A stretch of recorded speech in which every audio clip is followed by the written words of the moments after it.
Hello my dear photons, welcome back to pattern classes. তো আমি কৰি আছিলো কিছুমান কোৱেশ্চনছ ঠিক আছে তাৰ মাজতে অলপ ভিডিওটো দুদিনমান পোষ্ট দিব লগা হ'ল অলপ বেমাৰ হৈ আছিল তাৰ কাৰণে তো ঠিক আছে আজি আমি আকৌ আহি গৈছো ফিজিক্সৰ নতুন ক্লাছ এটা লৈ যেটো ক্লাছত আমি কিছুমান নিউমেৰিকেল কোৱেশ্চন ডিসকাস কৰিম কিছুমান টপিক যিবোৰ আমাৰ ষ্টুডেন্টে পঠাইছে যে কিটা বুজাই দিব লাগে সো এই টপিক এটা আমি ডিসকাস কৰিম ঠিক আছে আৰু কিছুমান কনসেপচুৱেল কোৱেশ্চন আমি ডিসকাস কৰিম ওকে তো তোমালোকে কোৱেশ্চন খিনি ইয়াতে চাই যাবা ভালকে কেনেকুৱাকে কি হয় নিউমেৰিকেলছ খিনি ইয়াৰ পৰাই কৰি লবা বাকি তাৰ লগত ৰিলেটেড থিওৰিটিকেল কোৱেশ্চন খিনি তোমালোকে তন পাই যাবা বাকি যিখিনি বস্তু আছে আমি প্ৰিভিয়াস ইয়াৰৰ কোৱেশ্চনছ বোৰ প্ৰেক্টিস কৰিম নিউমেৰিকেলছ বোৰ তো ফাৰ্স্ট আমি যিকিটা টপিক দুই এটা টপিক আমাক ষ্টুডেন্টে দিছিলা যে এইকিটা টপিক বুজাব লাগে বুলি ঠিক আছে তো সেই টপিক কিটা আমি চাই লও তো ফাৰ্স্ট টপিকটো হল ৰেক্টিফায়াৰ और सेमीकंडक्टर चैप्टर तो जेतो আছে सेमीकंडक्टर चैप्टरत रेक्टिफायर बोला टॉपिक दुटा टॉपिक এটা আছে যেটো দুটা টপিক আছে half wave and full wave rectifier ঠিক আছে সংদিশক বুলি কয় অসমীয়া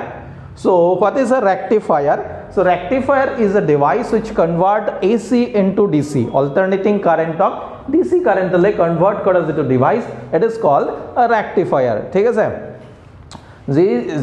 যেটো আহিলাই কি কৰে পৰৱৰ্তী প্ৰবাহক একমুখী প্ৰবাহলৈ ৰূপান্তৰিত কৰে তাকে আমি সংদিশক বুলি কও ঠিক আছে তে ৰেক্টিফায়াৰত আমাৰ দুটা আছে যেটো ফাৰ্স্টটো হল হাফ ওয়েভ ৰেক্টিফায়াৰ আমি দুইটাই পঢ়িম আজি হাফ ওয়েভ ৰেক্টিফায়াৰ ঠিক আছে এতে হাফ ওয়েভ ৰেক্টিফায়াৰত আমাৰ কি হয় যে ডাটা ডায়োড ইউজ হয় The diode eta characteristics ase diode characteristics to moi tumalok eta but just eta bujai diyesu je eta resistance etu side eta diode ase etu side moi suppose apply korisu plus 5 volt aru etu side suppose 0 volt okay aru eta ulta situation lolu je etu side plus 5 volt aru etu side suppose minus 5 volt তেনেকে মই apply করব okay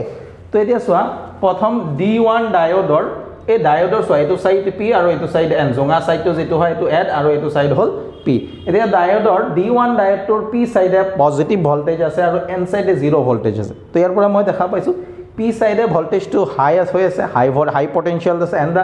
N side is at low potential so ইয়াক আমি কি বলি কও forward bias of যায় যদি P সাইডে ভোল্টেজটো বেশি থাকে আৰু N সাইডে ভোল্টেজটো কম থাকে তেতে হেতুক আমি কি বললাম ফরওয়ার্ড বায়াস যে ডায়োডৰ অগ্ৰৱৰ্তী সংযোগ আৰু যদি এটো সিচুৱেশন হয় P সাইডে ভোল্টেজটো কমি আছে N সাইডে ভোল্টেজটো বাঢ়ি আছে then it is called reverse bias or পশ্চাৎৱৰ্তী সংযোগ ঠিক আছে এতিয়া আমাৰ সিচুৱেশনটো হল যে ডায়োড এটা যদি অগ্ৰৱৰ্তী সংযোগত থাকে তাৰ মানে এনেকুৱাকে এটো দেন ইয়াৰ মাজেৰে কি হ'ব এটা কাৰেন্ট ফ্লো হ'ব আৰু ডায়োডটো যদি পশ্চাৎৱৰ্তী সংযোগত থাকে if the diode is in reverse bias then there is no current flowing through the diode এই কনসেপ্টটো ৰেক্টিফায়াৰত ইউজ হয় ঠিক আছে যে যদি এটা ডায়োড ফৰওয়াৰ্ড বায়াসত আছে ইয়াৰ মাজেৰে প্ৰবাহ চালিত হ'ব যদি এটা ডায়োড ৰিভাৰ্স বায়াসত আছে তাৰ মানে ইয়াৰ মাজেৰে প্ৰবাহ চালিত নহব তাত এনেকুৱা নহয় যে এটা পজিটিভ ভোল্টেজ এটা নেগেটিভ ভোল্টেজ সিচুৱেশনটো এনেকুৱা যে P সাইডে সদায় ভোল্টেজটো হাই থাকিব লাগিব N সাইডে ভোল্টেজটো সদায় কি থাকিব লাগিব লো থাকিব লাগিব ওকে সো এই সিচুৱেশনটোৰ পৰা আমি হাফ ওয়েভ ৰেক্টিফায়াৰটোৰ কথা চাও এতিয়া হাফ ওয়েভ ৰেক্টিফায়াৰৰ যেটো সাৰ্কিট ডায়াগ্ৰাম আমি প্ৰথমে হে সাৰ্কিট ডায়াগ্ৰামটো ড্ৰ কৰি লম ঠিক আছে তো সোয়া এই হাফ ওয়েভ ৰেক্টিফায়াৰত যেটো সাৰ্কিট ডায়াগ্ৰাম তো তোমালোকে হাফ ওয়েভ ৰেক্টিফায়াৰ আহিলে তোমালোকে এই ডায়াগ্ৰামটো ড্ৰ কৰিব লাগিব যত নেকি আমাৰ এটা কি আছে প্ৰথমতে এসি সোৰ্স এটা আছে পৰৱৰ্তী প্ৰবাহৰ উৎস এটা আছে হৈছে এসি সোৰ্স তাৰ পিছত ইয়াত এটা আমাৰ ট্ৰান্সফৰ্মাৰ আছে ট্ৰান্সফৰ্মাৰটো যেটো হয় হেতু হল এটা স্টেপ ডাউন ট্ৰান্সফৰ্মাৰৰ কাম কি হল স্টেপ ডাউন ট্ৰান্সফৰ্মাৰে ভোল্টেজটো কমাই দিয়ে so it is a step down transformer ধৰি ললো সাপোজ ইনপুটত মই 220 ভোল্ট দিছো কিমান দিছো 220 ভোল্ট আৰু আউটপুটত দি সাপোজ কিমান ভোল্ট কৰিলে 10 ভোল্ট তো এটো এটা স্টেপ ডাউন ট্ৰান্সফৰ্মাৰ মই ধৰি লৈছো স্টেপ ডাউন ট্ৰান্সফৰ্মাৰটো কিয় দৰকাৰ হয় কাৰণ মই যদি ডায়োডত ডাইৰেক্ট 220 ভোল্ট লগাই দিও ডায়োডটো ড্যামেজ হৈ যাব ঠিক আছে সো ডায়োডটো ড্যামেজ হ'ব নোৱাৰে হলেতো নহব সো আমি ইয়াত কৰো কি এটা এসি সোৰ্সৰ লগত এটা স্টেপ ডাউন ট্ৰান্সফৰ্মাৰ লগাই দিও যাতে ইয়াত ভোল্টেজটো কমি যায় ওকে তাৰ পিছত এতিয়া এইটো ট্ৰান্সফৰ্মাৰৰ কামটো হ'ল যাত ভল্টেজটো ৰিডিউচ কৰি দিয়া ষ্টেপ ডাউন ট্ৰান্সফৰ্মাৰ, কিন্তু ই এচি ডিচিলৈ কনভাৰ্ট নকৰে। চ' ইয়াত যিটো আমি ৱেভ পাম বা ইয়াত যিটো আমি কাৰেণ্ট বা ভল্টেজ পাম সেইটো কেনেকুৱা হ'ব, এনেকুৱা এচিয়ে হ'ব, অল্টাৰনেটিং চেঞ্জ হৈ থাকিব। ইয়াত যিটো ভল্টেজটো সেইটো চেঞ্জ হৈ থাকিব। ছাপ'জ এইটো এণ্ড মই এ লৈছোঁ, এইটো এণ্ড মই বি লৈছোঁ, ঠিক আছে, এই মোৰটো আৰু এই দুটা পইণ্ট এ আৰু বি বুলি মই লৈ ল'লোঁ, ঠিক আছে। তো ইয়াত চিটুৱেশ্যনটো এনেকুৱা, ফাৰ্ষ্ট ধৰি লওঁ যে ৱেভটো এনেকুৱা হৈ আছে, ঠিক আছে, এইটো চিটুৱেশ্যন, এই গোটেই পৰ্চনটো, এইটো মই কি লিখিছোঁ ভি ইনপুট ডি, মানে এই যিটো আমাৰ ডায়োড আছে, ডায়োডটোত যিটো ইনপুট ভল্টেজ আমি পাম সেইটোৰ কথা কৈছোঁ। সেই ভল্টেজটো আমি ইয়াত এনেকৈ ড্ৰ কৰিছোঁ। এ চি ছিগনেল হয়, তো এ চি ছিগনেল তোমালোকে জানা এনেকৈ চেঞ্জ হৈ থাকে। তো ফাৰ্ষ্ট হাফ চাইকেল, প্ৰথম অৰ্ধৰ চক্ৰ মানে ইমানখিনি, এই ফাৰ্ষ্ট হাফ চাইকেলটো, ঠিক আছে। তো ফাৰ্ষ্ট হাফ চাইকেলত চোৱা, এই ওপৰ ফালটো এইখিনিত চোৱা, এইখিনিত পজিটিভ আছে, তাৰমানে এইখিনিত ওপৰ ফালে আছে ন, তাৰমানে ওপৰ ফালে থাকিলে পজিটিভ, তলফালে থাকিলে নিগেটিভ। তো এইখিনিত পজিটিভ ভল্টেজ হৈ আছে। তো ইয়াৰ অপজিটত যিটো টাৰ্মিনেল থাকিব সেইটো কি, ল' পটেঞ্চিয়েল, নিগেটিভ বুলি লিখিছোঁ, বাট একচুৱেলি কি হ'ব, ল' পটেঞ্চিয়েল। এইটো হাই পটেঞ্চিয়েলত থাকিব উচ্চ বিভৱ, আৰু এইটো পইণ্ট থাকিব ল' পটেঞ্চিয়েল, ঠিক আছে। চ' বি পইণ্টটো ল' পটেঞ্চিয়েলত থাকিব আৰু এ পইণ্টটো হাই পটেঞ্চিয়েল থাকিব for the first half cycle, প্ৰথম অৰ্ধচক্ৰৰ বাবে। এই বিন্দুটো উচ্চ বিভৱত থাকিব আৰু বি বিন্দুটো নিম্ন বিভৱত থাকিব, কাৰণ প্ৰথম অৰ্ধচক্ৰটো আমি উচ্চটো লৈছোঁ ওপৰফালে, মানে প্ৰথম হাফ চাইকেলটো এটা চাইডে যদি পজিটিভ হয়, এটা চাইডে হাই পটেঞ্চিয়েল থাকে, এটা চাইডে ল' পটেঞ্চিয়েল থাকিব। ইয়াৰ উল্টাটোও ল'ব পাৰা তোমালোকে কেতিয়াবা যদি লোৱা, যে বি পইণ্টটো থাকিব হাই পটেঞ্চিয়েল, এ পইণ্টটো থাকিব ল' পটেঞ্চিয়েল, সেইটো ল'লেও হ'ব, কোনো অসুবিধা নাই। অ'কে, তো ফাৰ্ষ্ট হাফ চাইকেলত আমি এইটো লৈছোঁ। এতিয়া ফাৰ্ষ্ট হাফ চাইকেলত যদি আমি দেখা পাওঁ, এইটো পইণ্ট আছে, এইটো ডায়োডৰ এইটো চাইড পি আৰু এইটো চাইড এন। তো পি চাইডটো ক'ত লাগি আছে, হাই পটেঞ্চিয়েল, উচ্চ বিভৱ, আৰু এন চাইডটো আহি এইফালেদি ক'ত লাগি আছে, ল' পটেঞ্চিয়েল। তাৰমানে আমি যিটো ডায়োডৰ ফৰৱাৰ্ড বায়াছৰ কণ্ডিশ্যন এইটো ইয়াত ছেটিছফাইড হৈছে। তো ডায়োডটো ফৰৱাৰ্ড বায়াছত থাকিব, ডেট মিনছ অগ্ৰৱৰ্তী সংযোগত থাকিব, আৰু ডায়োডটোৰ মাজেৰে এটা কাৰেণ্ট ফ্ল' হ'ব। কাৰেণ্ট ফ্ল' হ'ল, সেই কাৰেণ্টটো থ্ৰু আৰ এল পাছ হ'ব। থ্ৰু আৰ এল পাছ হৈ যোৱাৰ লগে লগে থ্ৰু আৰ এল, ছাপ'জ পি এণ্ড কিউ, পিৰ পৰা কিউ পইণ্টেদি এটা কাৰেণ্ট পাছ হ'ব। তো পি কিউৰ এক্ৰছত, সেই আৰ এলটো পি কিউ পইণ্টৰ এক্ৰছত বা আৰ এলৰ এক্ৰছত আমি এটা ভল্টেজ পাম, কাৰণ এইটো যদি কাৰেণ্ট যেতিয়া ফ্ল' হ'ব, এইটো এটা ৰেজিষ্টেঞ্চ আছে। চ' ৰেজিষ্টেঞ্চৰ এক্ৰছত এটা ভল্টেজ বা বিভৱ আমি পাম, বিভৱ ভেদ আমি পাম, ঠিক আছে।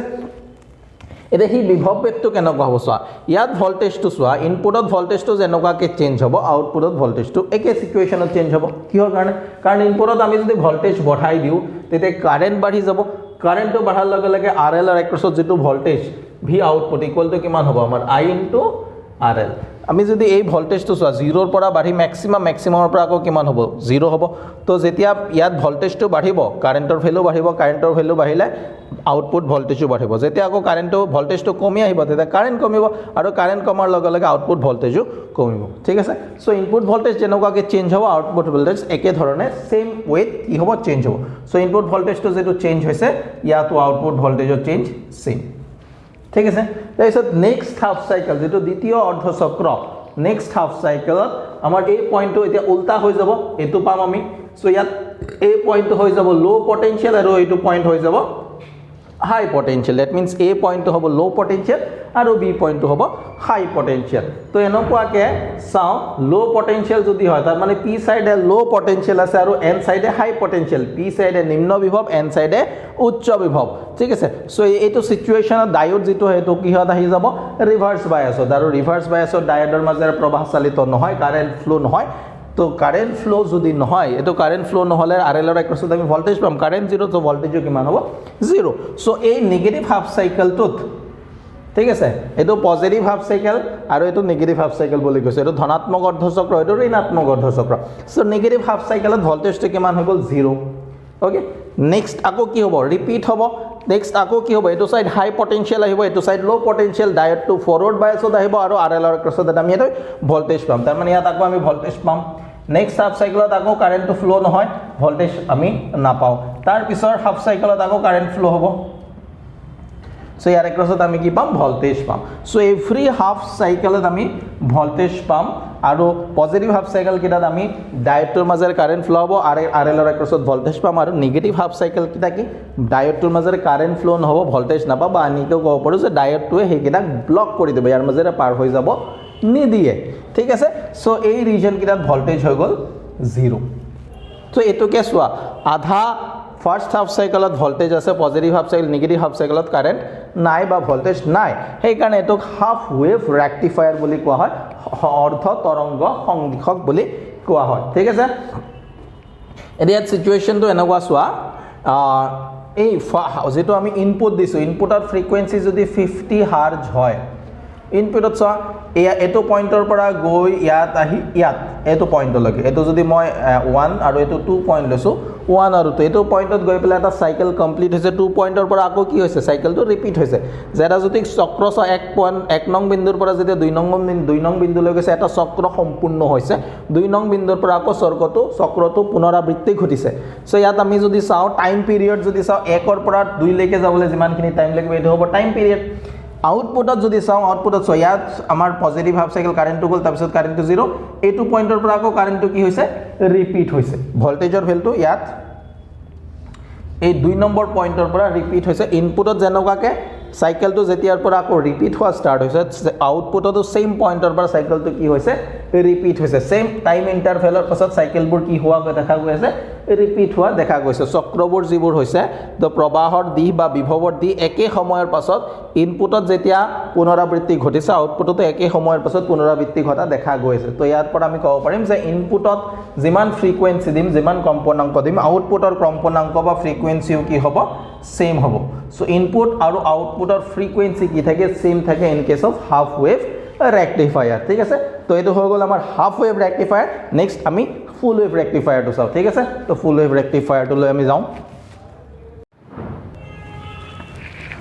আচ্ছা তাৰপিছত চোৱা আমি নেক্সট কৰো কি ফুল ওয়েভ ৰেক্টিফায়াৰ ঠিক আছে পূৰ্ণ তৰংগ সংদিশক এতিয়া পূৰ্ণ তৰংগ সংদিশকত আমি ডায়াগ্ৰামটো ড্ৰ কৰিছো সাৰ্কিট ডায়াগ্ৰামটোত চোৱা দুটা ডায়োড লাগি আছে সাৰ্কিট ডায়াগ্ৰামত ডায়োড কেটা আছে দুটা ওকে সো দুটা ডায়োড এটো আমাৰ দিয়া আছে এটা ডায়োড D1 এটা ডায়োড D2 আৰু আগৰ নিচিনাকে এটা আমাৰ স্টেপ ডাউন ট্ৰান্সফৰ্মাৰ আছে তে এই ট্ৰান্সফৰ্মাৰটোত চোৱা ইনপুটত ঠিক আছে ইনপুটত এটা আৰু দুটা টাৰ্মিনাল আছে যে এটা সাইডে কাৰেন্টটো এন্টাৰ হৈছে এটা সাইডে ওলাই গৈছে তেনেকুৱা কিন্তু আউটপুটত তিনটা টাৰ্মিনাল আছে ঠিক আছে এটো এটা তো এনেকুৱা ট্ৰান্সফৰ্মাৰক কি বুলি কোৱা হয় সেন্টাৰ টেপ ট্ৰান্সফৰ্মাৰ বুলি কয় অসমীয়া তোমালোকে সেন্টাৰ টেপ লিখিব পাৰা একো অসুবিধা নাই সেন্টাৰ টেপ ট্ৰান্সফৰ্মাৰ ঠিক আছে so this is the required circuit diagram for a full wave rectifier ঠিক আছে কিতাবত অলপ বেলেগ আছে কিতাবত এই RL টো বাহিৰত ড্ৰ কৰিছে RL টো ভিতৰত ড্ৰ কৰিলো একো অসুবিধা নাই ঠিক আছে এই দুটা পইণ্ট যে এই সেন্টাৰ টেপ মিডল পইণ্টত আমাৰ এটা ৰেজিস্ট্যান্স লোড ৰেজিস্ট্যান্স আমি কানেক্ট কৰি থৈছো হৈছে RL ওকে তো ইয়াত কি হৈছে চোৱা আমি আগৰ নিচিনাকে যদি ইনপুট দিও সাপোজ এ 220 ভোল্টক 12 ভোল্টলৈ কনভাৰ্ট কৰিছে কিমান দিয়ে 12 ভোল্ট তো সাপোজ ইয়াত +6 এটো 0.0 এটো -6 আমি লৈ ললো সো 12 ভোল্ট হৈ গল না ওপৰত আৰু তলত মিলে টোটাল কিমান হৈ গল 12 ভোল্ট তো এতিয়া সিচুৱেচন তো নগা যে ইয়াত ওপৰটো স্টাৰ্টিংত ইনিশিয়ালি কি আছে পজিটিভ আৰু তলৰটোত ইনিশিয়ালি কি আছে নেগেটিভ তো ওপৰটোত D1 ত যেটো ভোল্টেজটো এনেকুৱা হ'ব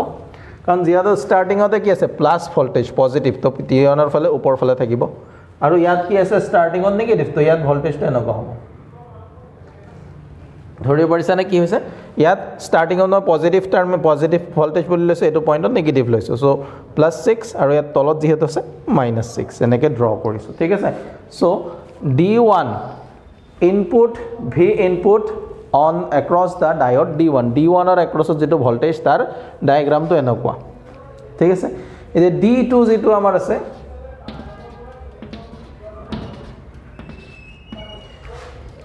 D2 যদি মই ইনপুট চাও D2 2 নম্বৰ ডায়োডত যেটো মই ভোল্টেজ দিছো তাৰ নেচাৰটো যদি চাও তা প্ৰথমত নেগেটিভৰ পৰা ষ্টাৰ্ট হ'ব তাৰ পিছত পজিটিভত যাব সো ইয়াত যদি চাও মই এনেকুৱা হ'ব ইয়াৰ উল্টাটো হ'ব D1 ৰ উল্টাত D1 ত পজিটিভ ইয়াত negative positive negative positive positive negative negative positive তেনেকুৱা হৈছে সো এইটা আমাৰ ইনপুট ভোল্টেজ তো তাৰ পিছত আমি আউটপুট যত মেজাৰ কৰিম আউটপুটটো ক'ত মেজাৰ কৰিম হি RL ৰ এক্ৰছত ঠিক আছে ইয়াৰ এক্ৰছত আমি আউটপুট ভোল্টেজ মেজাৰ কৰিম ওকে সো RL ৰ এক্ৰছত আমি আউটপুট মেজাৰ কৰিব কাৰণে আৰু আমি ওয়েভ ডায়াগ্ৰাম ড্ৰ কৰিব লাগিব সো এটো V আউটপুট এক্ৰছ RL ঠিক আছে সো RL ত যদি চাও আমি for the first half cycle তাৰ মানে এই পোৰশনটোৰ কাৰণে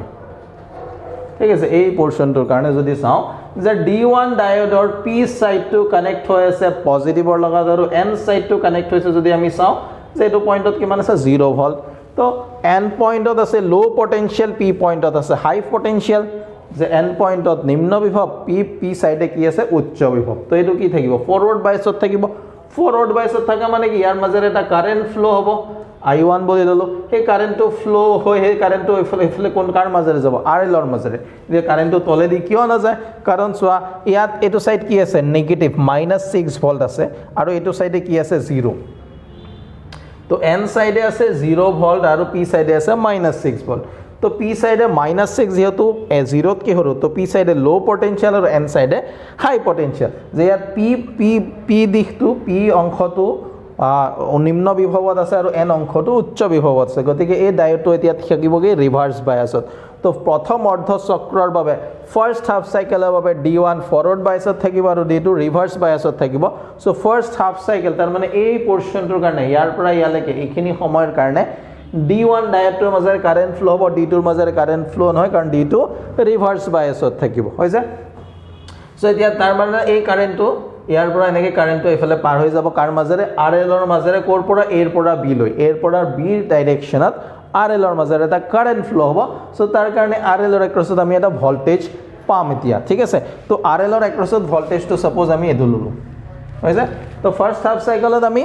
D1 ফরওয়ার্ড বায়াসত আছে D2 রিভার্স বায়াসত আছে D1 ৰ মাজেৰে কাৰেন্ট ফ্লো হৈছে তাৰ কাৰণে RL ৰ এক্ৰছত আমি এটা ভোল্টেজ পাইছো যে RL ৰ দুই মূৰৰ এটা বিভৱ ভেদ আমি পাইছো ঠিক আছে নেক্সট হাফ সাইকেলত এইটো সাইড হৈ যাব নেগেটিভ তাৰ মানে ইয়াত আহি যাব সাপোজ -6 আৰু ইয়াত কিমান আহি যাব +6 এটা -6 ইয়াত আহি যোৱাৰ লগে লগে D1 টো আহি যাব এতিয়া ৰিভাৰ্স বায়াসত পশ্চাদবৰ্তী সংযোগত আৰু D2 আহি যাব ফৰৱাৰ্ড বায়াসত অগ্ৰবৰ্তী সংযোগত সো এতিয়া D1 ৰ মাজেৰে কাৰেন্ট ফ্লো নহয় D2 ৰ মাজেৰে কারেন্ট ফ্লো হ'ব এতিয়া আমি I1 নাপাই এতিয়া আমি কি পাম ইয়াৰ মাজেৰে এটা কাৰেন্ট ফ্লো হ'ব সাপোজ ধৰি ললো I2 এতিয়া এই কাৰেন্টটো ফ্লো হ'ব আৰ দুইটা সিচুয়েশনত কাৰেন্ট মই I1 I2 ডিফাৰেন্সিয়েট কৰিবৰ কাৰণে বুজাইছো কিন্তু দুইটা সিচুয়েশনত সেম কাৰেন্ট ফ্লো হ'ব কাৰণ দুইটা সেম ডায়োড একেটা ৰেজিস্ট্যান্সে আছে গতিকে ৰেজিস্ট্যান্স সেম হ'ব D1 ৰ মাজেৰে যিমান কাৰেন্ট ফ্লো হ'ব D2 ৰ মাজেৰে same amount of current flow হ'ব সো RL ৰ এক্ৰছত এটা আমি ভোল্টেজ পাম তো নেক্সট হাফ সাইকেলত মানে দ্বিতীয় যেটো আমাৰ নেগেটিভ হাফ সাইকেল আছে ঋণাত্মক অৰ্ধ চক্ৰত এটো নেক্সট হাফ সাইকেল তাৰ মানে এই পোৰশনটোত D1 reverse bias D2 forward bias তো D2 ৰ মাজেৰে এটা কাৰেন্ট ফ্লো হ'ব আৰু দুইটা কাৰেন্ট সেম হ'ব কাৰণ দুইটা সেম ডায়োড আৰু সেম ৰেজিস্ট্যান্স একেটা এতিয়া ইয়াৰ মাজেৰে কাৰেন্টটো যেতিয়া ফ্লো হ'ব কাৰেন্টটো কোৰ পৰা ফ্লো হ'ব এৰ পৰা B ডাইৰেকশনত ফ্লো হ'ব so A positive B negative আগৰটো যে I যেতিয়া D1 ৰ মাজেৰে কাৰেন্টটো ফ্লো হৈছে তেতিয়া RL ৰ মাজেৰে যেতিয়া গৈছিলে এই কাৰেন্টটো এৰ পৰা B গৈছিলে এতিয়া ইয়াত D2 ৰ মাজেৰে যেটো কারেন্ট ফ্লো হ'ব হেতু through the resistance load resistance RL A to B transfer হ'ব A to B flow হ'ব কারেন্টটো so voltage to same direction থাকিব সো ইয়াতো আমি এটা RL ৰ এক্ৰছত ভোল্টেজ পাম সেম ডাইৰেকশন উল্টা না পাও কাৰণ ইয়াত কাৰেন্ট ফ্লো দুইটা সিচুয়েশনত D1 ৰ মাজেৰে যেটো কাৰেন্ট ফ্লো হেতু এৰ পৰা B গৈছে আৰু D2 ৰ মাজেৰে যেটো কাৰেন্ট ফ্লো হৈছে এটো পৰা B গৈছে সো ভোল্টেজৰ দুইটা সেম ডাইৰেকশন থাকিব তেনকাকে এভৰি হাফ সাইকেলত যিকোনো এটা ডায়োড ফৰৱাৰ্ড বায়াসত থাকিব আৰু সেই ডায়োডটোৰ কাৰণে RL লোড ৰেজিস্ট্যান্সৰ এক্ৰছত আমি এটা ভোল্টেজ পাম হেকাৰণে এটো কি বুলি কোৱা হয় ফুল ওয়েভ ৰেক্টিফায়াৰ বা পূৰ্ণ তৰংগ সংদিশক ঠিক আছে এতিয়া পূৰ্ণ তৰংগ সংদিশকত এটা বস্তু তোমালকে চাব লাগিব এটো হল ফ্ৰিকোয়েন্সিৰ কথা যে ইনপুট ফ্ৰিকোয়েন্সি আৰু আউটপুট ফ্ৰিকোয়েন্সি কিমান হ'ব সো এই সিচুয়েশনটো সোৱা ইনপুট ফ্ৰিকোয়েন্সি আগৰ নিচিনাকে ইয়াৰ পৰা ইয়াত এখিনিত গৈছে তাৰ পিছত আকৌ ইয়াত গৈছে সো এই টাইমটোৰ মাজত 1.1 ৰ পৰা 0.2 ইয়াৰ পাছত সাইকেলটো আকৌ ৰিপিট হৈছে কিন্তু তুমি আউটপুটত যদি সোৱা যে ইয়াত 0 ৰ পৰা পজিটিভ হৈ 0 হৈছে তাৰ পিছত আকৌ সাইকেলটো ইয়াৰ পৰা ৰিপিট হৈছে এটো পইণ্টৰ পৰা তাৰ মানে ইয়াৰ আধাৰ পৰা ৰিপিট হৈছে তাৰ মানে এই ইনপুটত যদি ফ্ৰিকোয়েন্সি ইয়াত 50 হাৰ্জ হয় ইয়াত আউটপুটত ফ্ৰিকোয়েন্সি তাৰ ডাবল হৈ যাব কাৰণ চেঞ্জ টু ইয়াত 1 ৰ পৰা 2 পয়েন্ট লৈ এখিনিত এবাৰ চেঞ্জ হৈছে ইয়াত দুবাৰ চেঞ্জ হৈছে গতিকে এটো হ'ব হার্জ ইনপুট ফ্রিকোয়েন্সিতকে আউটপুট ফ্রিকোয়েন্সিটো ডাবল হৈ যায় in case of full wave rectifier যেটো এটা কোৱেশ্চন তোমালোকৰ এনসিআৰটিত আছে গতিকে আমাৰ half wave full wave rectifier হৈ গ'ল এতিয়া আমি সেমিকন্ডাক্টৰ এটা কোৱেশ্চন ঠিক আছে এক্সাম্পলৰ এটা কোৱেশ্চন আছে সেই কোৱেশ্চনটো কৰি পেলাই আমি তাৰপিছত নেক্সট যিবোৰ আমাৰ প্ৰিভিয়াছ ইয়াৰৰ পেপাৰবোৰ আছে সেইবোৰলৈ আগবাঢ়িম ওকে ঠিক আছে তাৰপিছত আমি এক্সাম্পলটো চাওঁ এনচিইআৰটি তোমালোকৰ সেমিকন্ডাক্টৰ চেপ্টাৰটোৰ এটা কোৱেশ্চন আছে 14.2 আৰু এটা কোৱেশ্চন তোমালোকৰ 14.1 যেটো আছে এক্সাম্পলত হেটো ইম্পৰ্টেন্ট হয় এবাৰ চাই লবা এক্সাম্পলটো হা তাত কৈ দিয়া আছে যে কাৰ্বনটো কিয় সেমিকন্ডাক্টৰ নহয় বাকি সিলিকন আৰু জাৰ্মেনিয়াম কিয় সেমিকন্ডাক্টৰ হয় ওকে এটা 14.2 যেটো কোৱেশ্চনটো তাত কি কৈছে suppose a pure silicon crystal has 5 into 10 to the power 28 atoms per meter cube মানে silicon crystal to যেটো আছে তাৰ density বা ঘনত্বটো দিয়া আছে density আমাক দিয়া আছে 5 into 10 to the power minus 28 atoms per meter cube যে 1 মিটাৰ কিউবত ইমানটা এটম আছে এটমৰ ডেনসিটি দিয়া আছে ইট ইজ ডোপড বাই যেটো ডোপিং কনসেন্ট্ৰেশন কি কৈছে 1 ppm ppm মানে হল পাৰ্টস পাৰ মিলিয়ন 1 মিলিয়নত এটা আমাৰ ইম্পিউৰিটি এটমস বা অশুদ্ধি পৰমাণু যোগ কৰিব ঠিক আছে ওকে তাৰ পিছত ইয়াক কৈছে calculate the ppm concentration of pentavalent arsenic কি যোগ কৰিব ইয়াত যেটো ডোপেন্ট এটম হেতু আমাৰ কি কৈছে আৰ্ছেনিক বুলি কৈছে তাৰপিছত কৈছে calculate the number of electrons and holes ইয়াত ইলেক্ট্ৰন আৰু হোলৰ নাম্বাৰ ক্যালকুলেট কৰিব গৈছে আৰু আমাক ইন্ট্ৰিনসিক এৰিয়াৰ কনসেন্ট্ৰেশনটো দিয়া আছে ni ৰ ভ্যালু দিয়া আছে 1.5 into 10 to the power 16 atoms per meter cube so this charge যেহেতু ইন্ট্ৰিনসিক কেৰিয়াৰ কনসেন্ট্ৰেশন এটমস নহব ইমানটা ফ্ৰী চাৰ্জ আছে per meter cube free electrons আছে ঠিক আছে ওকে ফ্ৰী ইলেক্ট্ৰন হোলছ যি আছে তো ইয়াত আমাক কি বুলি কৈছে ইন্ট্ৰিনসিক কেৰিয়াৰ কনসেন্ট্ৰেশনৰ কথাটো কৈছে এদি আমাক কৰিব কি লাগে আমাৰ ইন্ট্ৰিনসিক কেৰিয়াৰ কনসেন্ট্ৰেশনটো ওলাব লাগে ঠিক আছে এদি ইয়াত চোৱা যেতিয়া আমি সিলিকন এটো সিলিকনৰ কথাই কৈছে না সিলিকন তো পিওর ক্রিস্টাল যেটো আছে এটো কি আছে সিলিকন আছে এতিয়া সিলিকন এটাক যেতিয়া আমি পেন্টাভেলেন্ট এটম দি এড কৰিম পেন্টাভেলেন্ট এটম এড কৰাৰ লগে লগে পেন্টাভেলেন্টে কৰিব কি এটা ইলেক্ট্ৰন এড হৈ যাব এটা পেন্টাভেলেন্ট এটা আৰ্ছেনিক এড কৰাৰ লগে লগে এটা ইলেক্ট্ৰন বাঢ়ি যাব সো যিমান আমি আৰ্ছেনিক এড কৰিম হিমানটা ইলেক্ট্ৰন ইনক্ৰিজ হৈ যাব তো ইয়াত কি হৈ যাব যেটো ডপিংৰ কাৰণে ডপিং কনসেন্ট্ৰেশন যেটো আহিব ডপিং কনসেন্ট্ৰেশন তো হে ডপিং কনসেন্ট্ৰেশন আমি ইয়াত ক্যালকুলেট কৰিব লাগিব সো যদি আমি ইয়াত ডপিং কনসেন্ট্ৰেশন তো যাও যে ডপিং কনসেন্ট্ৰেশন কিমান হ'ব কি কৈছে 1 মিলিয়নত কিমানটা এটম ইয়াত এড কৰা হয় এটো প্লাস 28 আছিল দেই ওকে সো এটো প্লাস 28 আছিল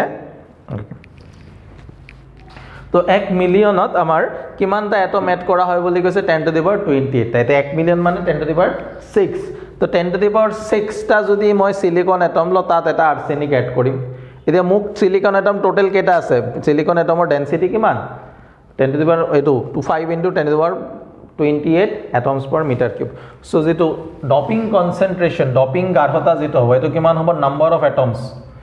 যে ইলেক্ট্ৰন যেটো আমাৰ সিলিকনৰ যেটো ডেনসিটি কিমানটা মিটাৰ কিউবত কিমানটা সিলিকন আছে 5 into 10 to the power 28 ঠিক আছে আৰু তাত আমি মিক্স কিমান কৰিম যে 1 মিলিয়নত এটা কৰিম ইয়াত কিমান মিলিয়ন আছে যে যদি 1 মিলিয়ন থাকে 1 মিলিয়নত মই কেটা ড্ৰপ কৰিম এটা ঠিক আছে সো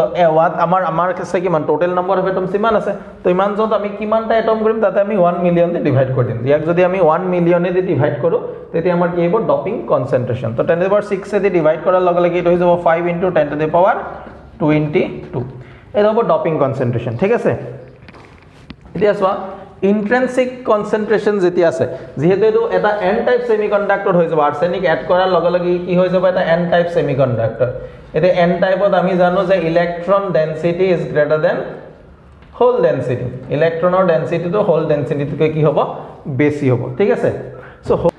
ইলেক্ট্ৰন ডেনসিটি কি হ'ব হোল ডেনসিটিতকৈ বেছি হ'ব ঠিক আছে তো ইয়াত আমাৰ নেক্সট যেটো ইলেক্ট্ৰন ডেনসিটি হ'ব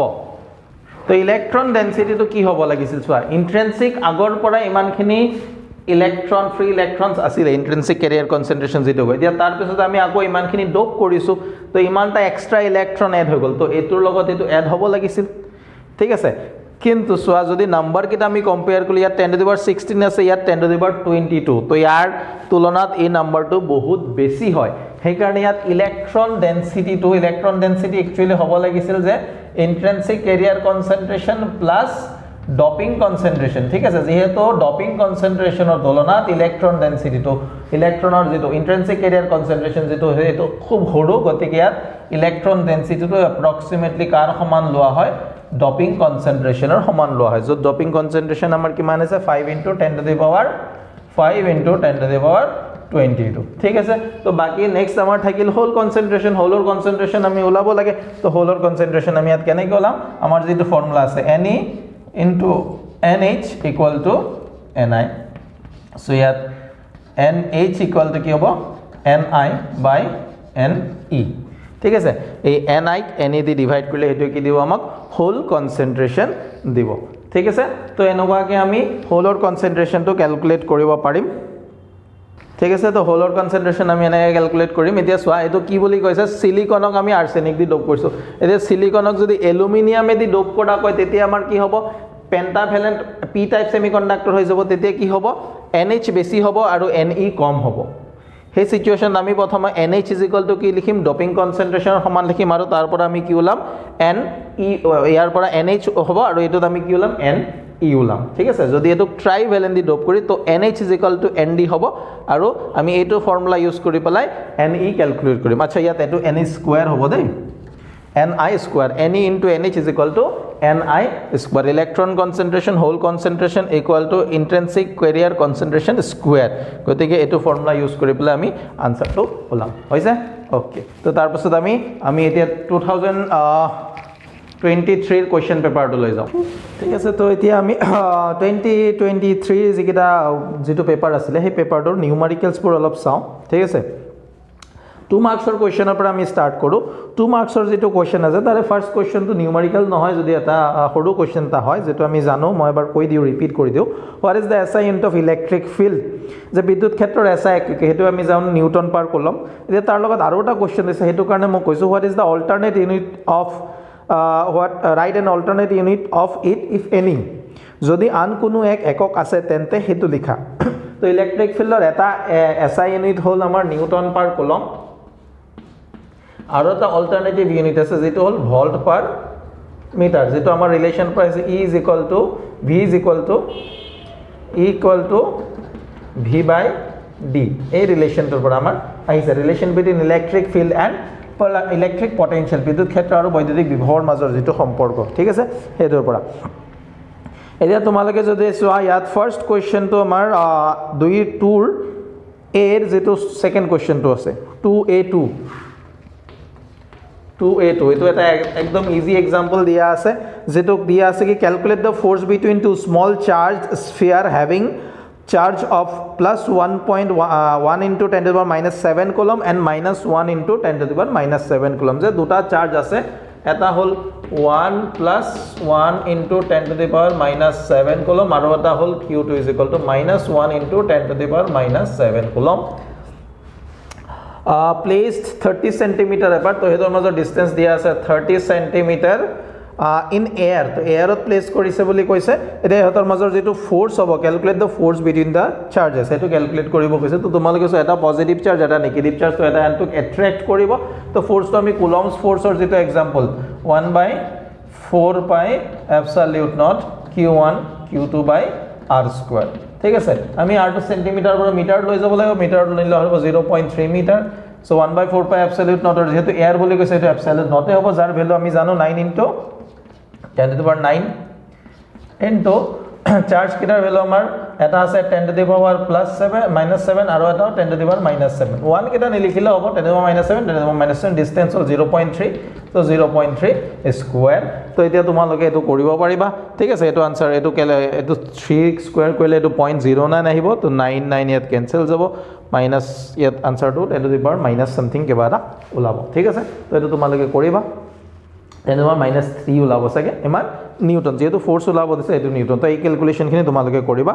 তাৰ পিছত আমি নেক্সট কোৱেশ্চনটো চাও কি কৈছে আচ্ছা 2b ৰ যেটো কোৱেশ্চনটো কৈছে 2b ৰ 1 নম্বৰ কোৱেশ্চনটো 2b ৰ এক নম্বৰ কোৱেশ্চনটো মই কোৱেশ্চনখিনি লিখা নাই যেহেতু 2023 পেপাৰ হয় কোৱেশ্চন সবৰ লগতে আছে নহলে তোমালোকে এই কোৱেশ্চনটোৰ PDF ওয়েবসাইটত আমাৰ ওয়েবসাইটত পাই যাবা সো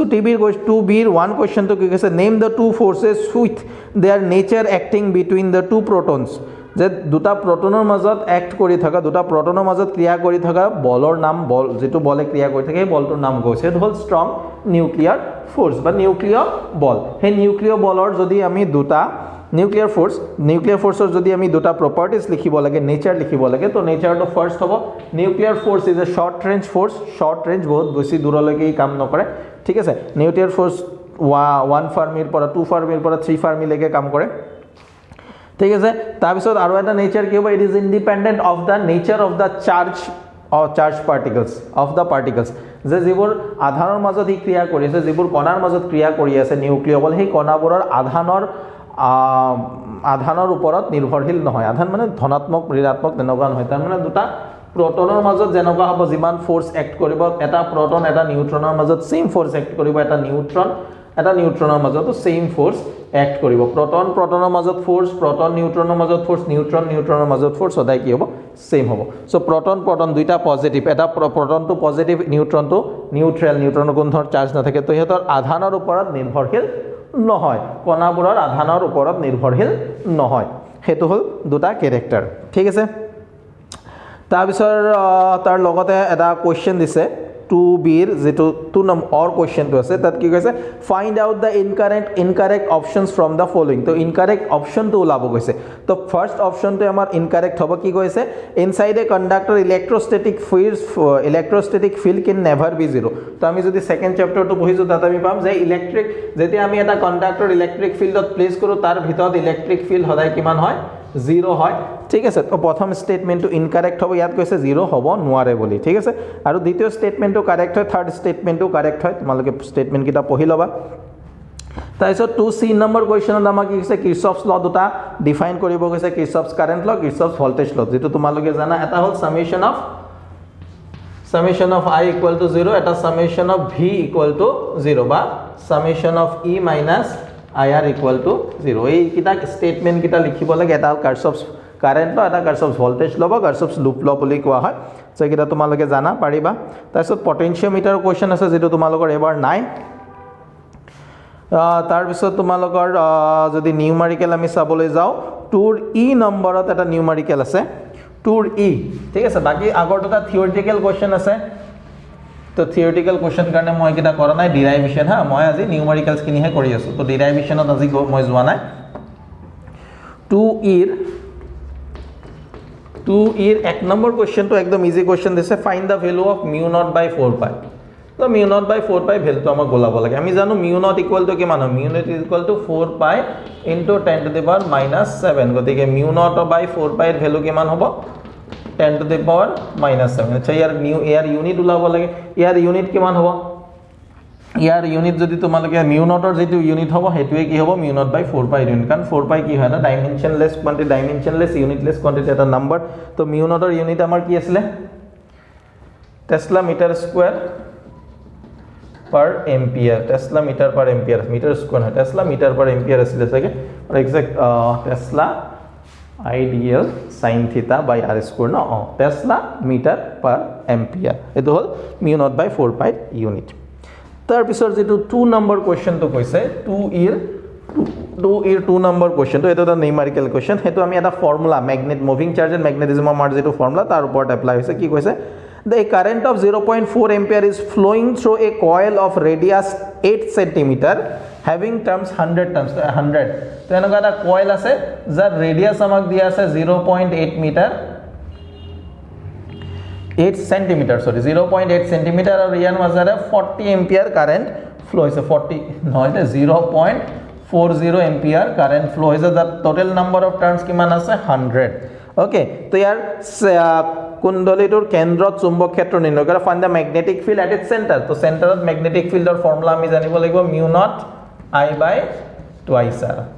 ঠিক আছে mu naught I by twice r mu naught ৰ ভ্যালু এটো হয় 4 pi into 10 to the power minus 7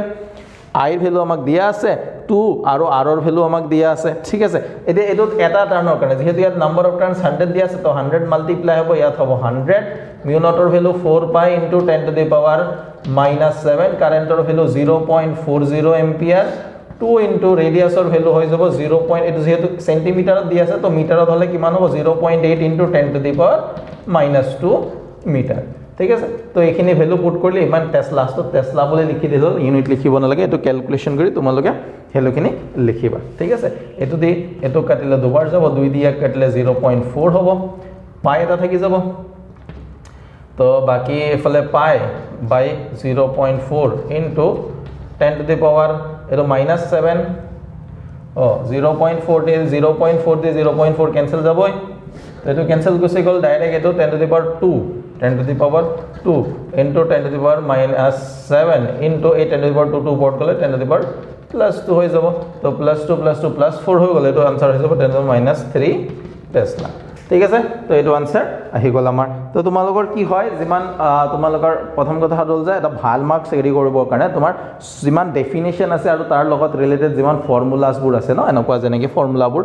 moving charge and magnetism যেটো আমাৰ 4th নম্বৰ চেপ্টাৰ আছে তাৰ গুটেকিটা ফৰ্মুলা তোমালোকে মনত ৰাখিবা ঠিক আছে সেই ফৰ্মুলাবোৰৰ বেস তেনেকুৱা কোৱেশ্চন আহিব পাৰে আৰু তাৰ লগৰ যেটো চেপ্টাৰ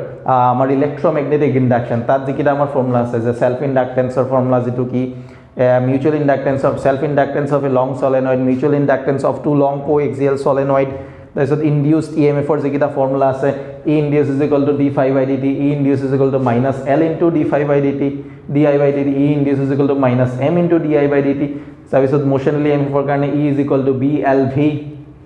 ঠিক আছে তো এইকিটা ফৰ্মুলা আমাৰ মনত থাকিব লাগিব বহুত বেছি ফৰ্মুলা নহয় তোমালোকে যদি আগৰ পৰা বহি আহিছে ধুনিয়াকে ফৰ্মুলা কিটা মনত ৰাখিব পাৰিবা তো আমি 2 এৰ 2 নম্বৰ কোৱেশ্চনটো কৰিলো তাৰপিছত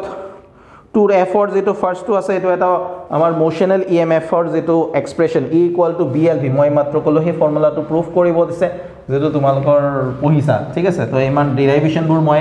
ইয়াত কবলৈ গলে বহুত বেছি ডাঙৰ হৈ যাব ডেৰিভেশন বোৰ এটো যেহেতু আমাৰ কমন ডেৰিভেশন হয় তো এইকিটা ডেৰিভেশনৰ কথা মই ইয়াত নকওঁ তাৰপিছত নেক্সট আমাৰ 2 f or 2 নম্বৰ যেটো কোৱেশ্চন আছে হেতু আমি চাও 2 f or 2 নম্বৰ কোৱেশ্চন ঠিক আছে এই 2 নম্বৰ কোৱেশ্চনটোত কি কৈছে a current of 40 ampere is flowing in a coil if the current suddenly falls to 0 ampere in 0.1 second এটা ইনিশিয়ালি এটা কারেন্ট ফ্লো হৈছিল যাৰ ভ্যালুটো আমাক কিমান বুলি কৈছে 4.0 एम्पियर তাৰপিছত কাৰেন্টটো ডাইৰেক্ট 0.0 एम्पियर হৈ গল তাৰ মানে কাৰেন্টটো ডাইৰেক্ট নাইকিয়া হৈ গল কিমান সেকেন্ডত তেতিয়া আমাক চেঞ্জ ইন টাইম দি আছে dt আমি লিখি দিলো চেঞ্জ ইন টাইম dt বা আমি কি লিখি দিলো ডেল্টা t সেই টাইমটো আমাক কিমান গৈছে 0.1 সেকেন্ড যে 0.1 সেকেন্ডৰ ভিতৰত কাৰেন্টটো 4.0 एम्पियৰৰ পৰা কিমান হৈছে 0.0 एम्पियर হৈছে আৰু কি কৈছে তাৰ কাৰণে তাত এটা এভাৰেজ EMF ইনডিউসড হয় E ইনডিউসড ৰ ভ্যালুটো কিমান কৈছে কুণ্ডলীটো 200 ভোল্টৰ বিদ্যুৎ চালক বল আবিষ্ট হয় 200 ভোল্ট তেন্তে কুণ্ডলীটোৰ স্বয়ং আবেশ গুণাঙ্ক বা সেলফ ইন্ডাক্টেন্স আমাক ক্যালকুলেট কৰিব কৈছে তো তাৰ কাৰণে আমি ফৰ্মুলাটো ইউজ কৰিম E ইনডিউসড মই মাত্ৰ যে গলো ফৰ্মুলা কিটা মনত ৰাখিব লাগিব -L * di by dt তো এটোক আমি -L * I2 - I1 divided by T2 - T1 এটো ফৰ্মুলা আমি ইয়াত ইউজড কৰিম E ইনডিউসৰ ভ্যালু আমাক দিয়া আছে 200 ঠিক আছে -L আমাক ক্যালকুলেট কৰিব কৈছে I2 ৰ ভ্যালু হৈ গল ইয়াত 0 एम्पियर 0 - 4 আৰু কাৰেন্টৰ ভ্যালু 0.1 যেটো 0.0 0.4 ওকে 200 হৈ গল এটো -L ওপৰত হ'ব -0.4 সরি 4.0 divided by 0.1 তো 0.1 তো ইয়াত মাল্টিপ্লাই হলে এটো কিমান হৈ যাব 20.0 is equal -f plus হৈ গল L into 4.0 plus 1 হৈ যাব এটো তো 4 দি আর 20 ডিভাইড কৰিলে L ৰ ভ্যালু আহিব 5 হেনৰি ঠিক আছে তো ইয়াত সেলফ ইন্ডাক্টেন্সৰ ভ্যালু কিমান হ'ব 5 হেনৰি তো 2 এৰ F নম্বৰ কোৱেশ্চনটো আমি ইয়াত কৰিলো F ৰ 2 নম্বৰ কোৱেশ্চনটো এতিয়া আমি 2 G number G ৰ যদি কোৱেশ্চনটো লৈ যা 2 G ৰ কোৱেশ্চনটো এটা ইজি কোৱেশ্চন দিছে এটা আমাক অল্টাৰনেটিং কাৰেন্টৰ পৰা দিছে কোৱেশ্চনটো সেই অল্টাৰনেটিং কাৰেন্টৰ কোৱেশ্চনটো আমি কৰিম ঠিক আছে তো এতিয়া আমি 2G ৰ কোৱেশ্চনটো যদি চাওঁ 2G ৰ কোৱেশ্চনটোত আমি পাম এক মিনিট 2G ৰ কোৱেশ্চনটো মই ওলাই লওঁ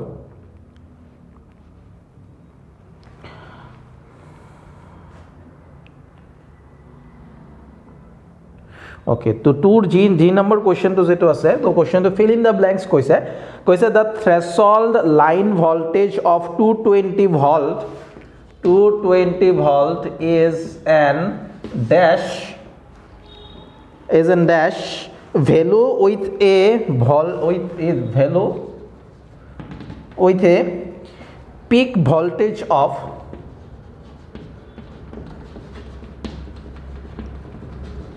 311 volt. Fill in the blanks. So ये fill in the blanks of की होगा? ठीक है से तो हमारा कोई ठीक है क्वेश्चन तो जे घरत व्यवहृत বৈদ্যুতিক লাইনৰ বিভৱ 220 ভোল্ট হৈছে ড্যাশ মান আৰু ইয়াৰ সৰ্বোচ্চ মান হ'ল 331 ভোল্ট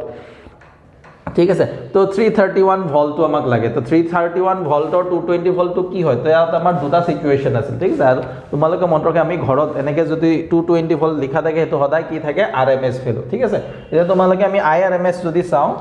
আইআরএমএস = কিমান আছিল I0/√2 তো VRMS ৰ ফৰ্মুলা হ'ব ERMS বা VRMS যেটো হ'ব V0/√2 আৰু √2 1/√2 ৰ ভ্যালু কি 0.707 অফ V0 এতিয়া আমাক V0 কিমান দি আছে এটো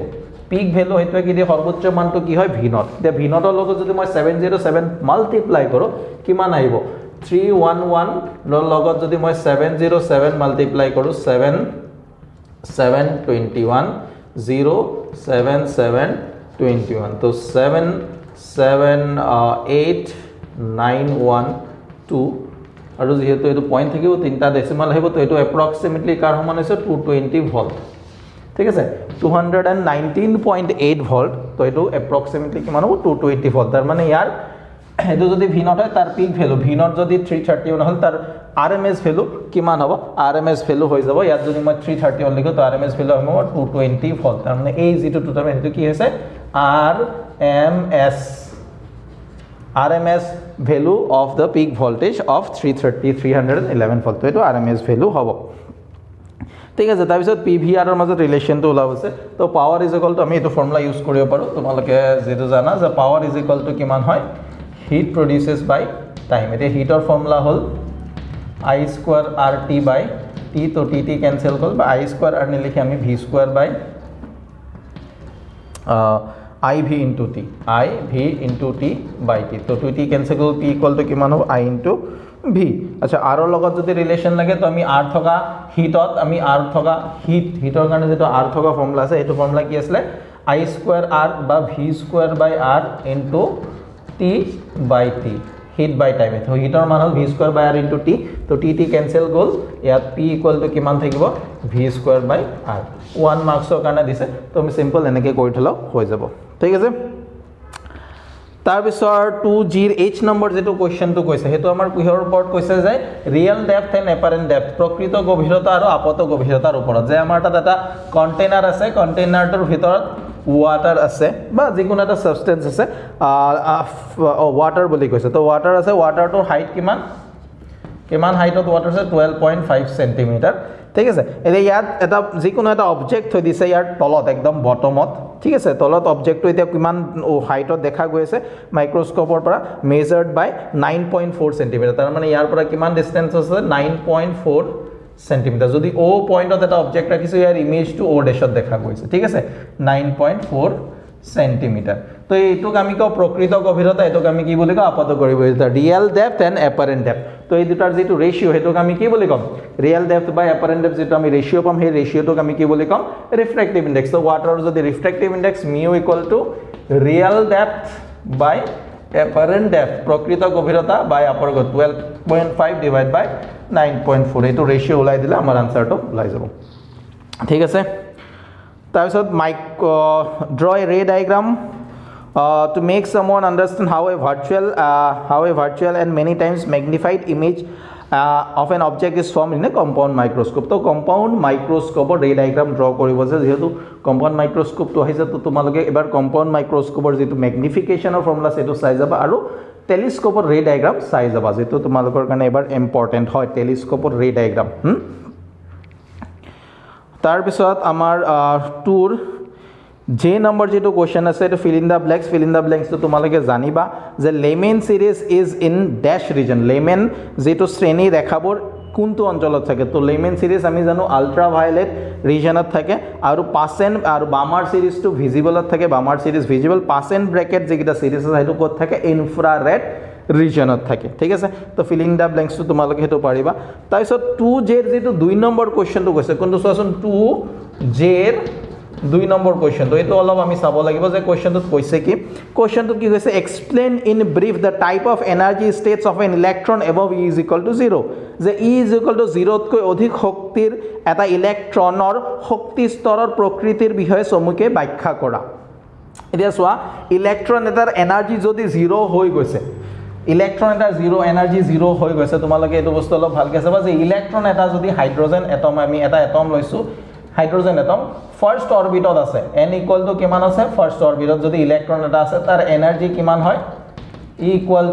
-13.6 ইলেক্ট্রন ভোল্ট হৈছে এতিয়া ইলেক্ট্রনটো যদি এনার্জি 0 কৰিব লাগে তো ইয়াত মই কিমান এনার্জি দিব লাগিব প্লাস 13.6 ইলেক্ট্রন ভোল্ট এনার্জি দিব লাগিব ঠিক আছে এই প্লাস 13.6 ইলেক্ট্রন ভোল্ট এনার্জিটো কি আমি কি বুলি কওঁ আয়নাইজেশন এনার্জি ঠিক আছে আয়নীকরণ শক্তি এই ইমানখিনি এনার্জি দিয়াৰ পাছত ইলেক্ট্ৰনটো 0 হৈ যাব এনাৰ্জি কিমান হৈ যাব 0 ইলেক্ট্ৰন ভোল্ট এতিয়া যেতিয়া ইলেক্ট্ৰনটোৰ এনাৰ্জি 0 হৈ যাব তাৰ মানে ইলেক্ট্ৰনটোৰ এনাৰ্জি 0 মানে ইলেক্ট্ৰনটো এতিয়া নিউক্লিয়াছৰ পৰা ইনফাইনাইট ডিসটেন্সত আছে তাৰ মানে ইলেক্ট্ৰনটো নিউক্লিয়াছৰ এট্ৰেকশনৰ পৰা ফ্ৰী হৈ গৈছে ইলেক্ট্ৰনটো নিউক্লিয়াছৰ আকৰ্ষণৰ পৰা এতিয়া মুক্ত হৈ গৈছে এই নিউক্লিয়াছৰ লগত বান্ধ খাই থাকা নাই ঠিক আছে the electron is removed from the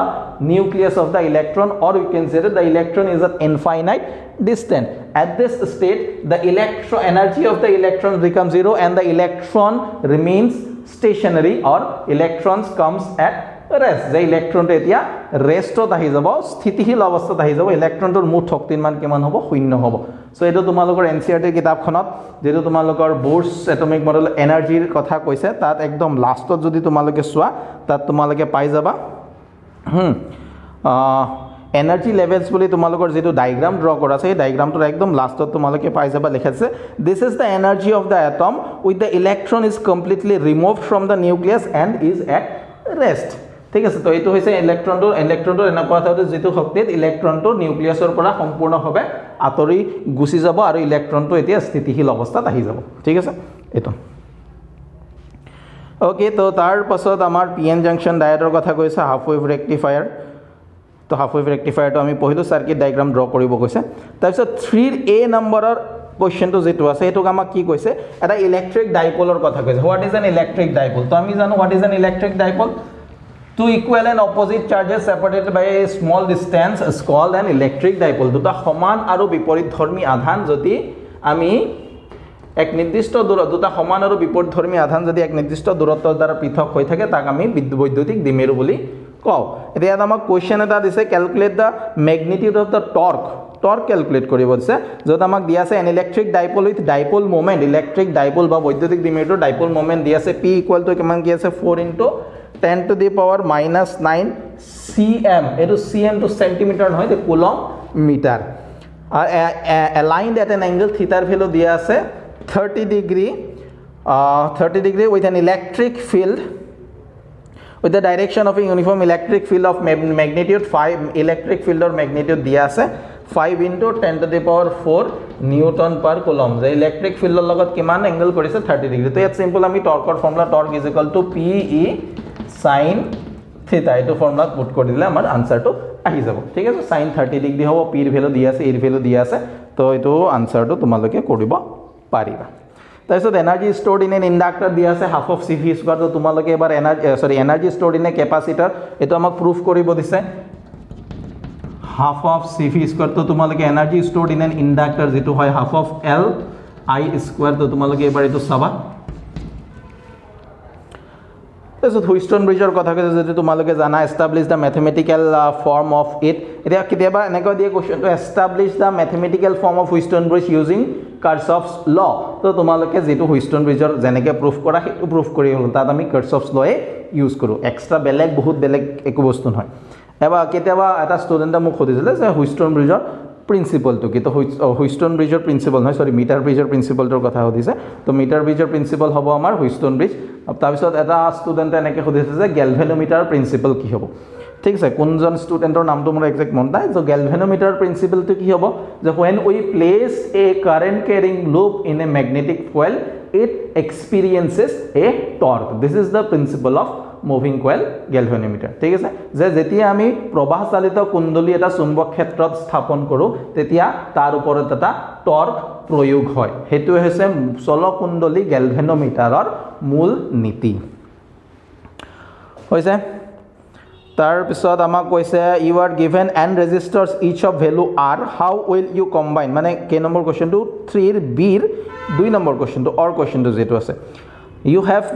have been given n resistors each of resistor R how will you combine to get maximum and minimum effective resistance mention the values or in each case find the ratio of the maximum to minimum resistance তো অসমীয়াত যদি যাও যে তোমাক R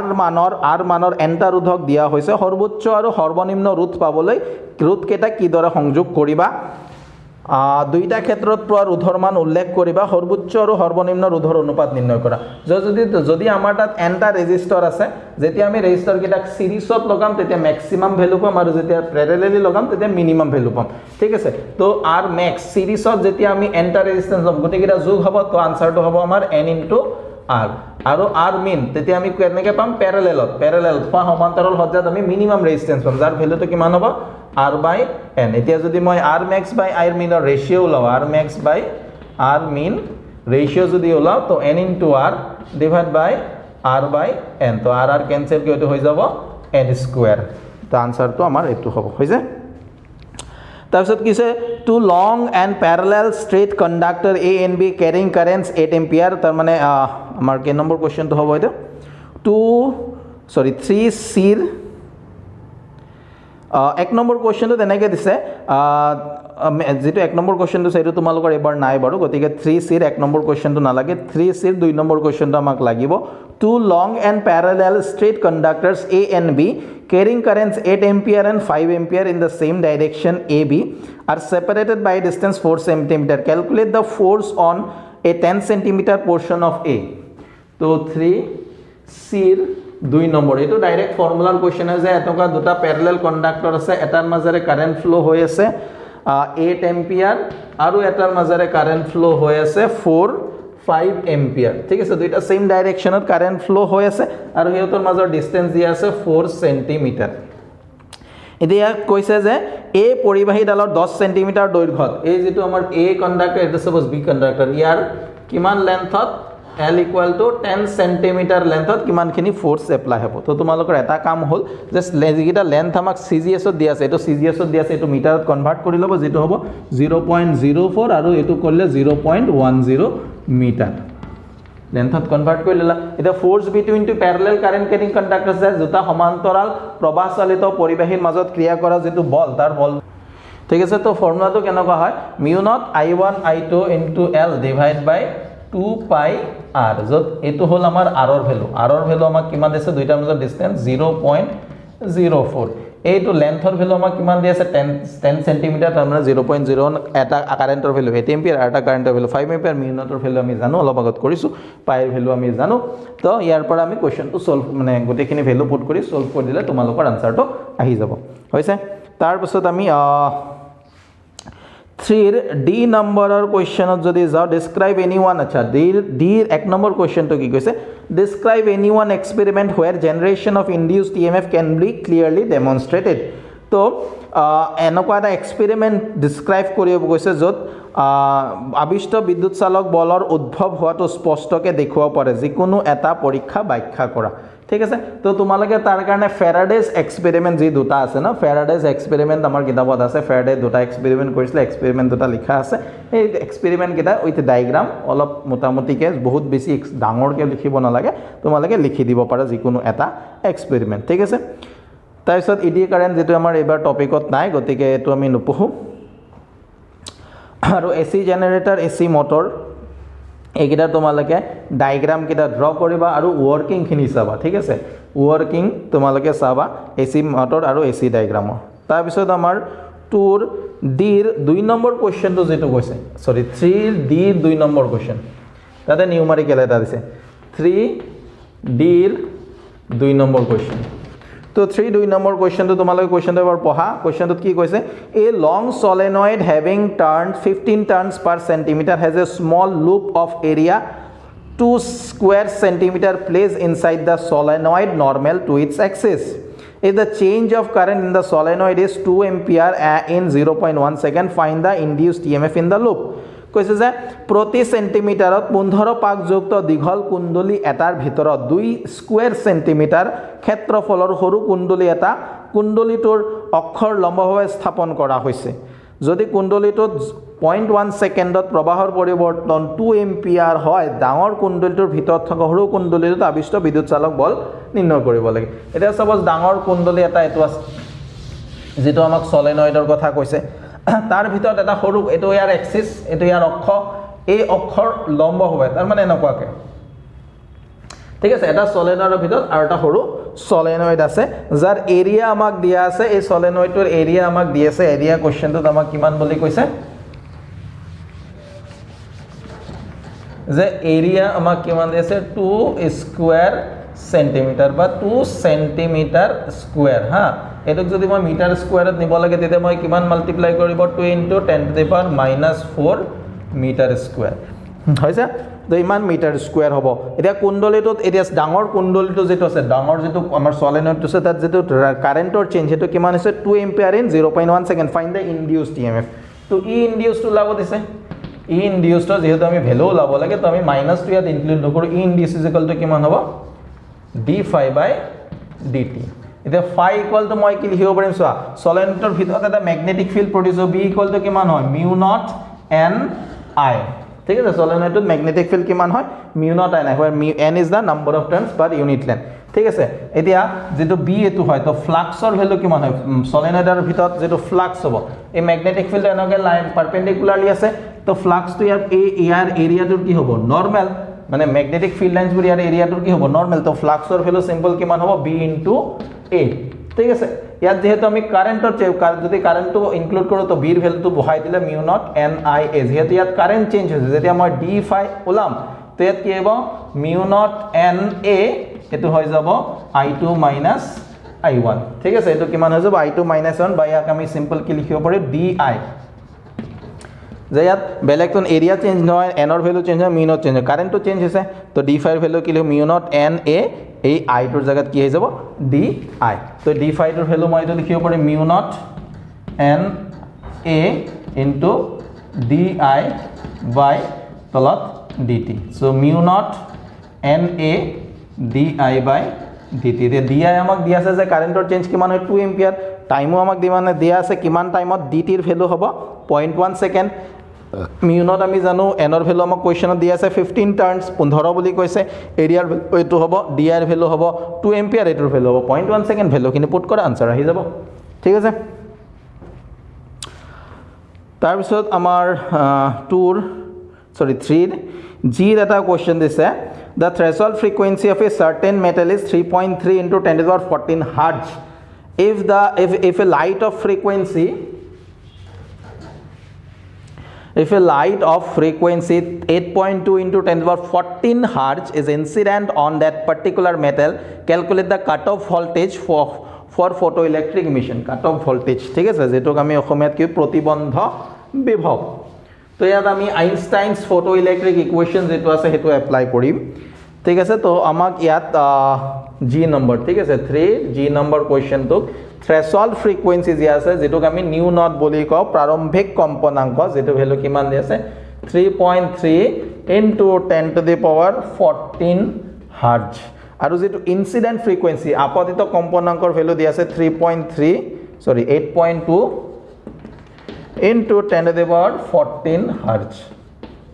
এতিয়া আমাক কৈছে cut off voltage calculate কৰিবলৈ কাট অফ ভোল্টেজ তো আমাক ফৰ্মুলা এটা আছিল যে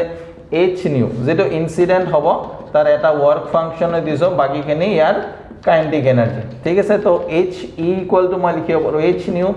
a w naught হ'ব h nu naught plus kinetic energy আমি কাইনেটিক এনার্জি আৰু যদি cut off potential cut off ভোল্টেজৰ মাজত ৰিলেশন আছে তো এটা কিমান হয় E into V naught তো E into V naught তো আমাক নিউ দিয়া আছে নিউ নট দিয়া আছে E হল ইলেক্ট্ৰনৰ চাৰ্জ যেটো আমি জানো H ৰ ভ্যালু আমি জানো প্লাংকস কনস্ট্যান্ট তো এটো তুমি H নিউ এটো তুমি এফালে ল H new minus H new not equal to E into V naught তো তোমালকে ইয়াত সোয়া H কমন ললে নিউ মাইনাস নিউ নট আৰু E টু এফালে আহিলে E equal to V naught হৈ যাব সো V naught ৰ ভ্যালুটো আমি যদি চাও H ৰ ভ্যালু আমি লিখিম নিউ আৰু নিউ নট দিয়া আছে ঠিক আছে তো 8.3 पर 8.2 पर 33.3 माइनस কৰিলে তো 5. এটো আহিল 2 12 9 আহিব আৰু ইফালে 6 7 ৰ পৰা 3 গলে 4 4.9 ইনটু এই দুটাৰ ডিফাৰেন্স টো মানে হ'ব 4.9 ইনটু 10 টু পাৱাৰ 14 তাৰপিছত ইলেক্ট্ৰনৰ চাৰ্জ আমি জানো 1.6 into 10 to power minus 19 H ৰ value 6.6 into 10 to power minus 34 বহাই দিয়া তোমালোকৰ ষ্টপিং পটেনশিয়ালৰ ভ্যালু আহি যাব ঠিক আছে ওকে সো এটা হৈ গল আমাৰ তাৰপিছত জেনাৰ ডায়োডৰ আছে ৰেডিও এক্টিভ ডিকে টুৰ জি টু এইচ ৰ কোৱেশ্চনটো হা এইচ কোৱেশ্চনটো যেটো দিছে এটা আমাক ডাইৰেক্ট নকে অলপ উল্টা পাল্টাই দিছে কিন্তু আমাৰ আনসাৰটো একেবাৰে সহজ হা টু এইচ ৰ এক নম্বৰ কোৱেশ্চনটো কি কৈছে that the radius of the innermost electron orbit of hydrogen atom is 5.3 into 10 to the power minus 11 meter ঠিক আছে হাইড্ৰোজেন পৰমাণু এটাৰ আটাইতকৈ ভিতৰত ইলেক্ট্ৰন কক্ষটোৰ ব্যাসাৰ্ধ 5.3 into 10 to the power minus 11 metre হলে n equal to 2 আৰু n equal to 3 কক্ষপথ দুটাৰ ব্যাসাৰ্ধ নিৰ্ণয় কৰা calculate the radii of n equal to 2 n equal to 3 orbits তো আমাক rn ৰ ভ্যালু তো দি আছে কৈছে একদম ফার্স্ট অরবিট তো মানে ফার্স্ট অরবিট তো রেডিয়াস কিমান আমাক দি আছে 5.3 into 10 to the power minus 11 metre আৰু rn ৰ ভ্যালু দি আছে যে nতম কক্ষপথৰ ব্যাসাৰ্ধ দি আছে n square by m h by 2 pi square 4 pi absolute naught by e square ঠিক আছে এতিয়া যদি মই n equal to 1 লৈ লও n equal to 1 ললে তো এটো r1 হৈ যাব n ৰ value 1 square by m 1 by m square h by 2 pi square 4 pi absolute naught by e square এটো হৈ গল এতিয়া আমাক দিয়া আছে n equal r ৰ ভ্যালু 1 হলে ভ্যালুটো কিমান হয় 5.3 into 10 to the power minus 11 তাৰ মানে এই গুটেটোৰ ভ্যালু কিমান লিখিব পাৰিম মই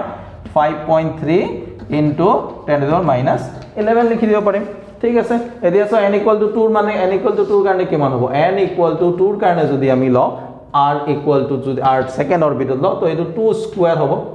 2 থাকিল বাকি m square h by 2 pi square 4 pi absolute naught by e square তো সা বাকি এই গুটেখিনি ভ্যালু আমি কিমান জানো 5.3 into 10 minus 11 বাকি থাকিল 2 স্কয়ার 2 উপর স্কয়ার 2 স্কয়ার মানে কিমান 4 তাৰ মানে ইয়াৰ লগত কিমান মাল্টিপ্লাই কৰিলে হল 4 মাল্টিপ্লাই কৰিলে আমাৰ আনসাৰ হৈ যাব তো 4 into 5.3 into 10 power minus 11 metre তো n equal to 2 ইয়াৰ লগত 4.4 মাল্টিপ্লাই কৰিলে 4 3 গুণ 12 5 3 গুণ 15 একে 16 into 10 to the minus 11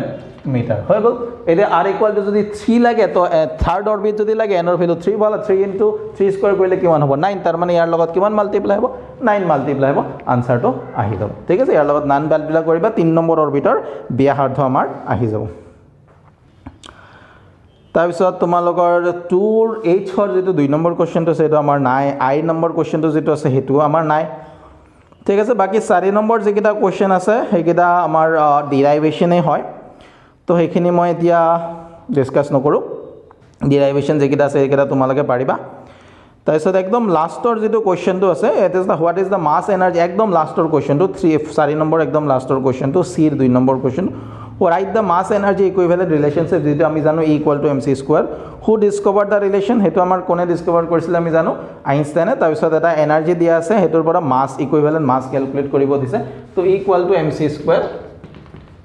এই ফৰ্মুলাটো এপ্লাই কৰি আমি মাস ক্যালকুলেট কৰিব পাৰিম ঠিক আছে তো 2023 ৰ যেকিটা কোৱেশ্চন আছিল এখিনি আমি সলভ কৰিলো ঠিক আছে আৰু নেক্সট ক্লাস কাইলে ক্লাসটোত নেক্সট ক্লাসটোত আমি আৰু এখন পেপাৰ সলভ কৰিম ঠিক আছে আৰু ধৰা আৰু কেইখনমান যিখিনি পেপাৰ মই সলভ কৰিব নোৱাৰোঁ মানে ভিডিঅ' বনাব নোৱাৰোঁ সেইকেইটাৰ PDF বনাই বা তাৰ পৰা যিকেইটা কনচেপচুৱেল কুৱেশ্যন আছে মই লিখি PDF বনাই ৱেবছাইটত দি দিম তোমালোকে তাৰ পৰা চালে চাব পাৰিব কাৰণ যিহেতু আমাৰ অলপ সময় কম আছে তো মই সেইখিনি কৰিম তোমালোকৰ কাৰণে সো এইকেইদিন অলপ বেমাৰ হৈ আছিলে কাৰণে কৰিব পৰা নাই অসুবিধা হৈছিলে এতিয়াও আছে অলপ অলপ হ'লেও তোমালোকৰ কাৰণে কৰিব আহিছোঁ গতিকে তোমালোকৰ যিমানখিনি আমি পাৰোঁ সহায় কৰি গৈ থাকিম তোমালোকেও আমাৰ সহায় কৰিবা আকৌ আমি নেক্সট ভিডিঅ'ত লগ পাম ধুনীয়াকৈ পঢ়া পৰীক্ষাৰ কাৰণে ভালকৈ পঢ়া পৰীক্ষা ভালে হ'ব ঠিক আছে বাই বাই